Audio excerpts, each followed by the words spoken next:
Once again, we're still in the mailbag. I don't care. I'm your mail carrier today. I'll be reading it and giving the unsolicited answers you didn't ask for, but you're gonna get, damn it. What's up? It's your boy Centron. Come back at you with another news video analysis. And I kid you not, that's my real name. News will be at the end. But anyways, mailbag. Are the Cowboys or 49ers the Eagles' biggest threat to get back to the Super Bowl? Let's get into this topic. Jim Kempinski.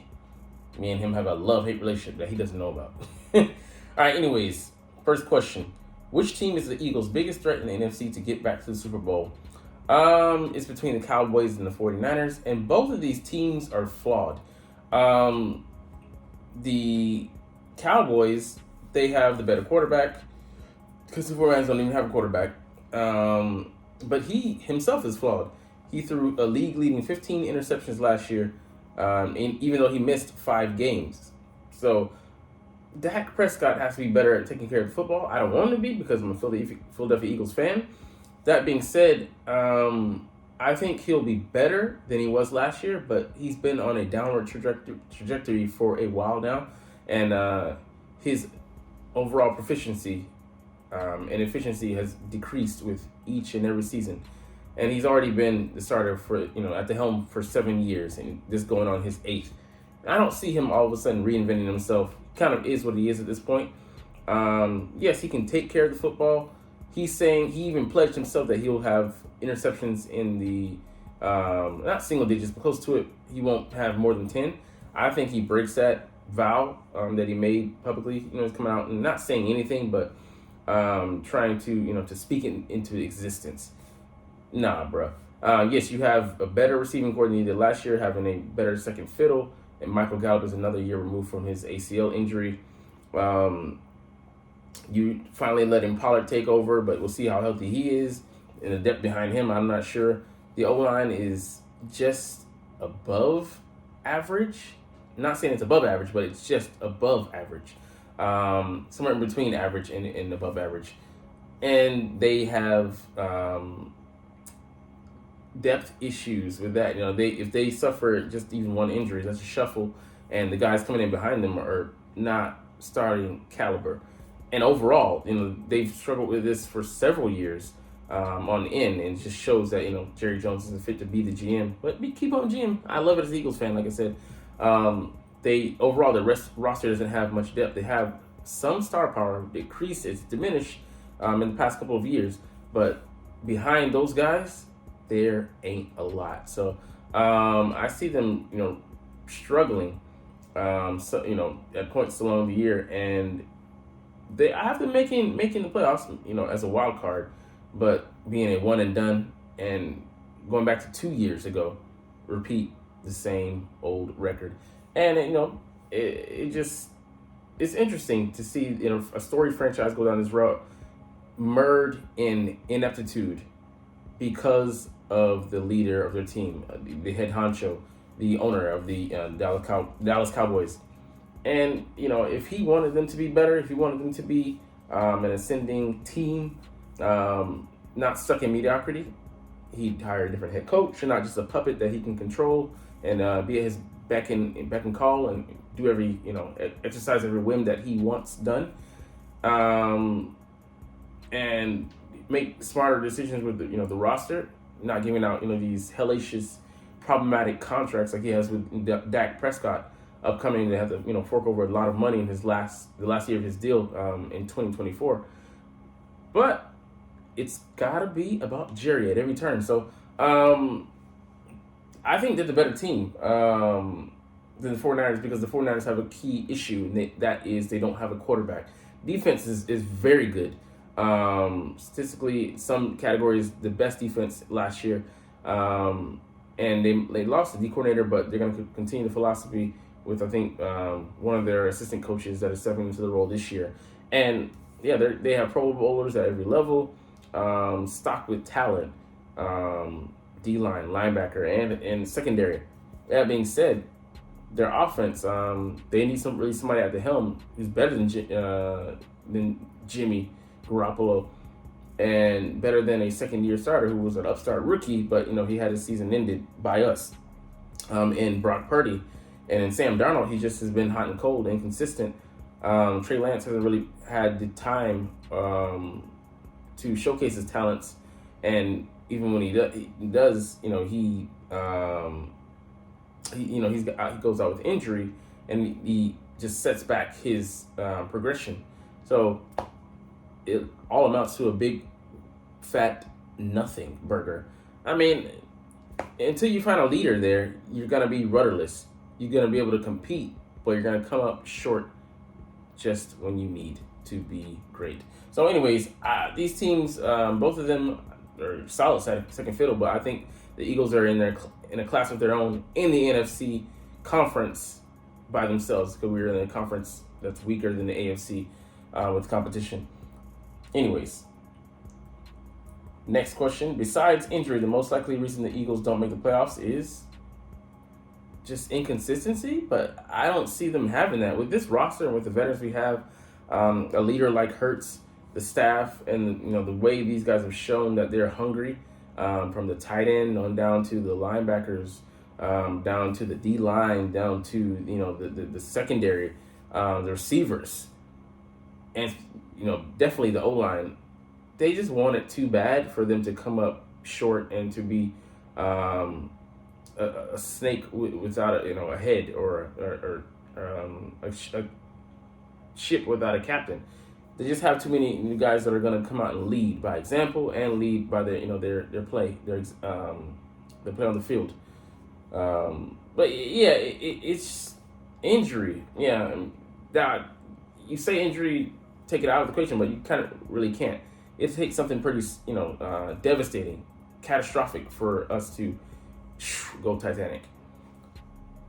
How has each previous MVP runner-up performed the following year? I'm not going to go down this list, but most of the guys have come out and performed nicely. Even when they did, they ran into some traps, in the postseason, most likely. But that's fair play. You're not going to be great every season, and you're not going to be able to be clutch in the same points and at the same points in the same moments that you were last season.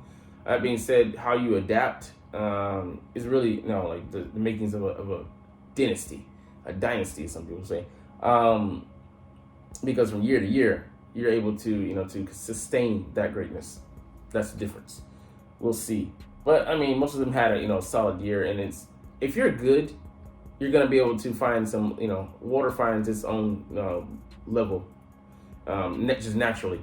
So you'll find that you'll be able to repeat your performances. So it's not about capturing magic in a bottle, but capturing the formula. Who is the outgoing free agent the Eagles will most likely regret not signing? Isaac Seumalo could be a dark horse in my opinion, seeing as his deal was $8 million per year, and they'll be relying on a rookie or center to play right guard this season. As much as I want to say, I'm going to miss Isaac Seumalo because his football IQ was highly underrated, and he grew into the player that he was, switching from the left side to the right side and taking his lumps as a player and growing and bouncing back from that to become a phenomenal, a very pretty good right guard. That being said, just us having Pro Bowlers, All Pros, and alternates Pro Bowlers on the line at every other position, except for the incoming right guard, because they're a newbie. They haven't played because Isaac Seumalo was a former Pro Bowler guy who's exiting to Pittsburgh. That being said, you have those guys surrounding him. So even if they falter a little bit, you're sandwiching between two potential Hall of Famers in Jason Kelce at center and Lane Johnson at right tackle. So how much of a show can you be when you have those two guys next to you, advising you, helping you along the way?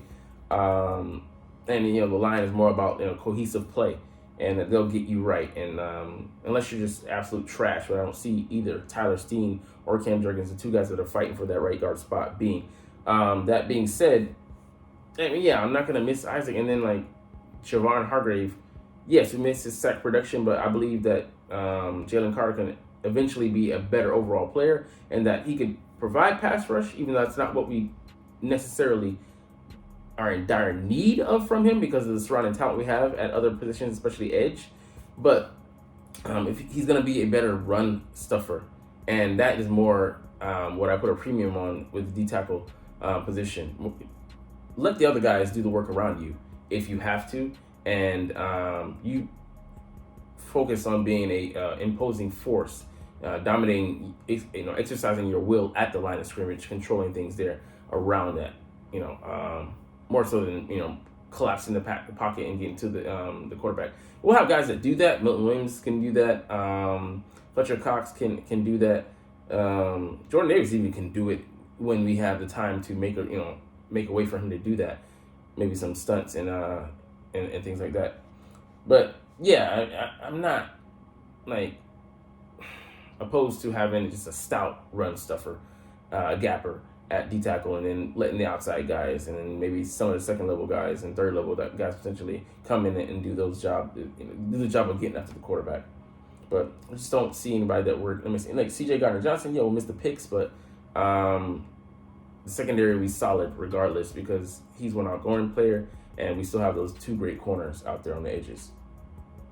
Why has no one suggested Jack Driscoll at right guard? It seems to be a two-person battle between Cam Durkin and Tyler Steen.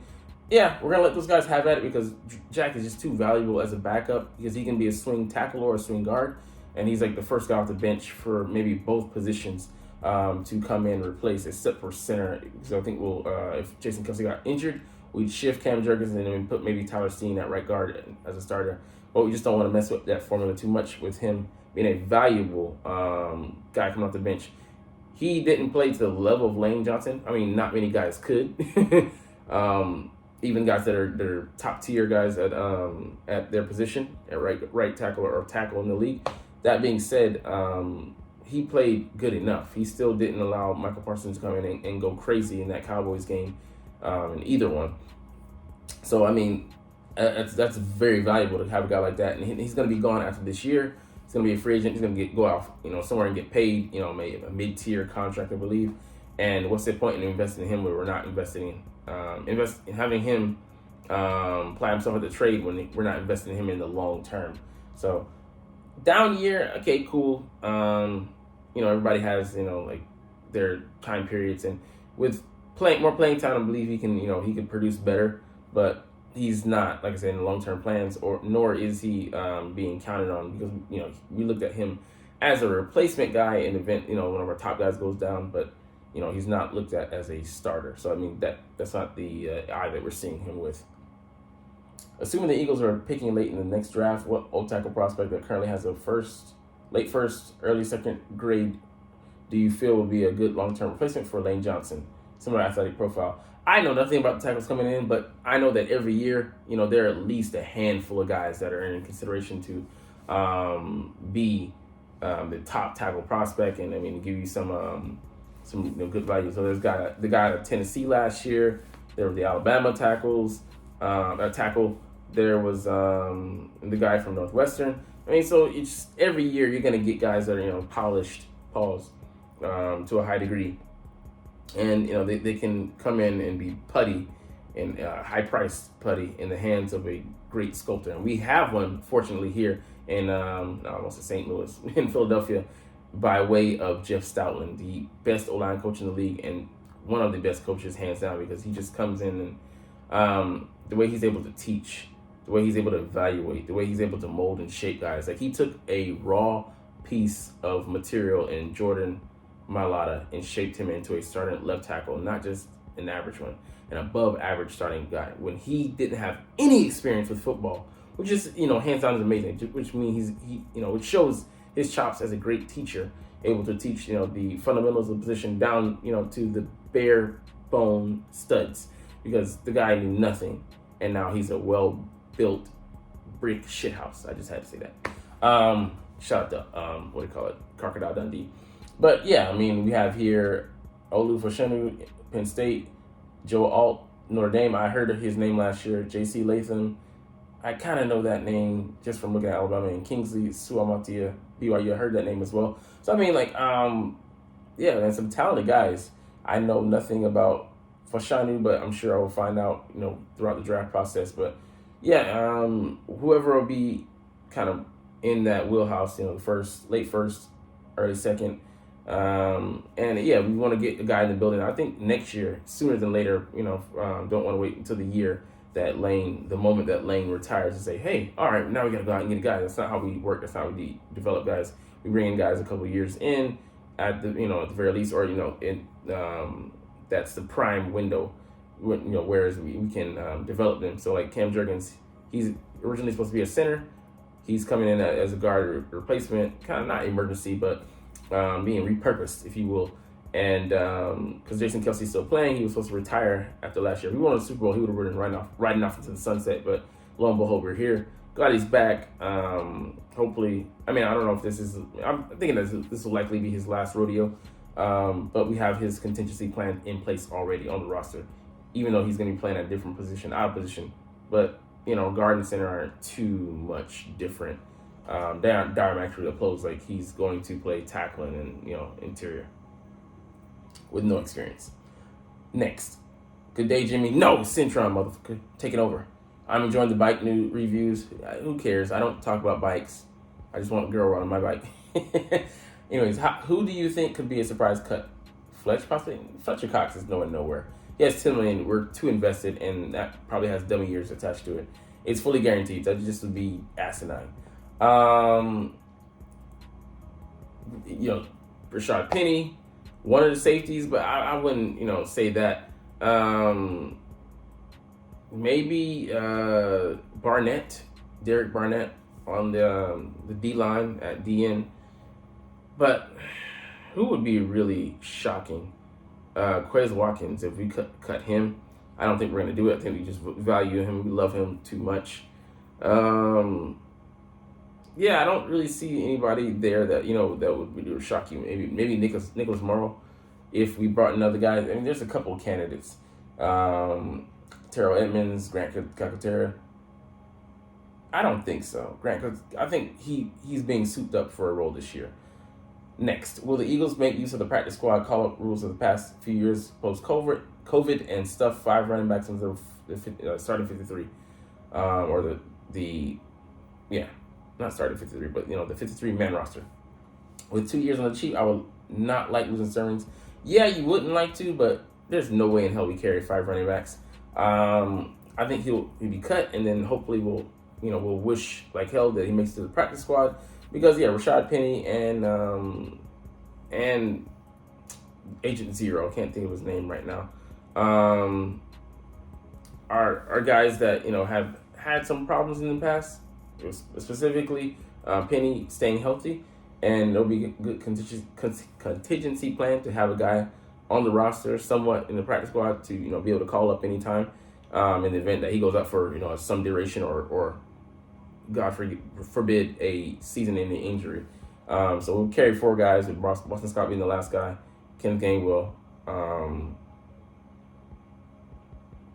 what's his name? Agent Zero, damn, and Rashad Penny. DeAndre Swift, sorry, there we go.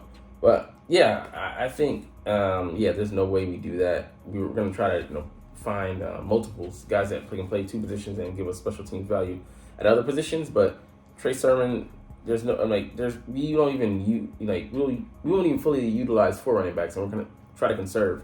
There's no way in hell we keep another guy just in case when we have other positions that are going to need a roster spot or going to need to make use of that in other ways. Do you think the Eagles having 1 paid open training camp practice per year is the norm now?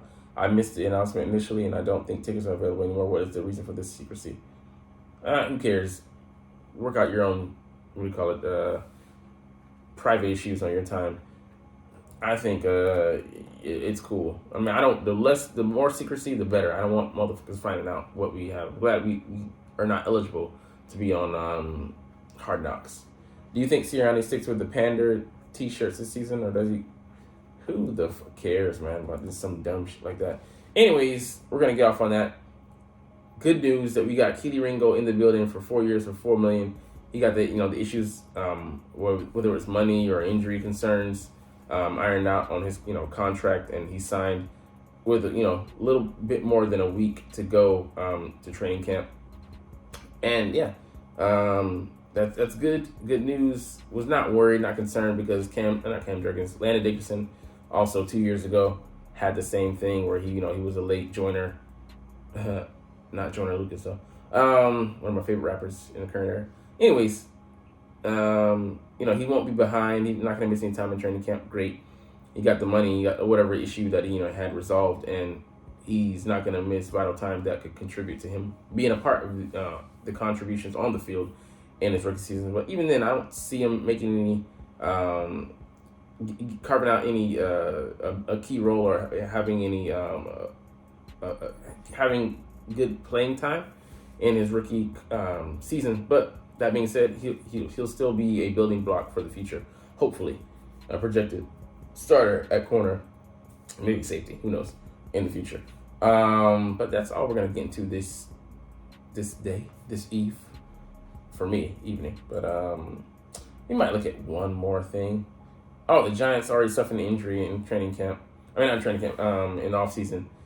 Gerard Davis on IR in his 2023 season, knee injury. Just a reminder that, hey, get your money while you can. And these guys don't listen to the fans. Man, get your Skrilla, because you never know when it's gonna be your last play and your last payday. So I think he was more of a depth guy for them. If he was a starter, it was just kind of a non-priority guy. It's one of the second linebackers that comes off the field most of the time anyways. But, man, we'll see how many guys drop in training camp and how many, surprising injuries we have to deal with, and how it affects the trade market and the value that some of these guys have to their teams and to others. Anyways, we'll get up out of here. That's all we're going to get into today. But anyways, you're not even watching though, but it's all good because I love making these videos. And as always, it's fly, Eagles, fly, and let's motherfucking go. Like, comment, share, and subscribe if you like. Thanks for watching. Check me out at Centron Anime, Centron Life, or Centron Laughs, or other social media.